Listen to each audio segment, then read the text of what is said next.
ผูกโอ้ย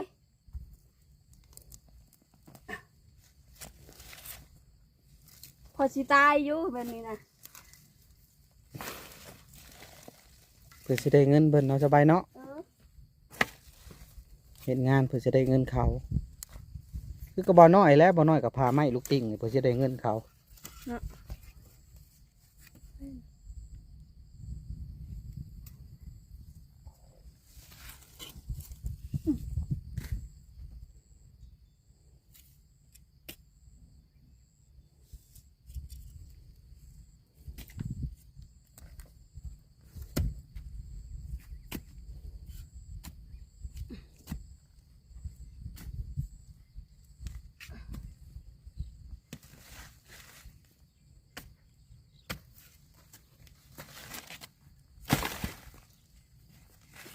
เมื่อวานนี่ก็ขุดจิหล่อบ่สบาย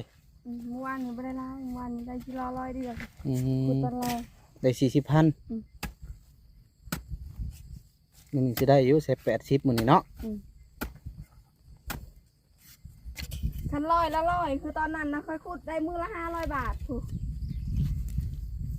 100ต่อ100 บาทโตละบาทนะค่อยได้มือละ500 บาทคือขุดกิโล บ่นี้ราคามันลงบ่ ค่อยเมาฮะ ราคาลงบ่บัดนี้แบบมันหลายแหละเนาะ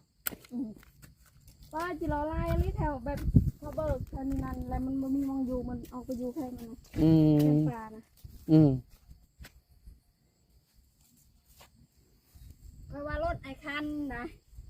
เจ้านี่ยินตัวก็ปีกก็ได้ไปคิดว่าไอคันไปหาไอเธอเรียกเบิ้งไปหอด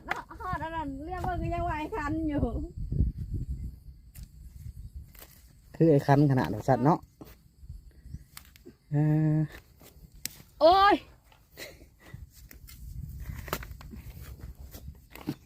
พี่น้องไอ้คลิปนี้บ่น้อยจะจบก่อนเด้อคลิปนี้คลิปหน้าพอๆกันใหม่สบายกับกลนหางไม้เพิ่นมาแต่คุดจิหล่อไม่เมื่อยโอ้ยไปกินใต้ยาเลยเธอเด้อแบบนี้นะ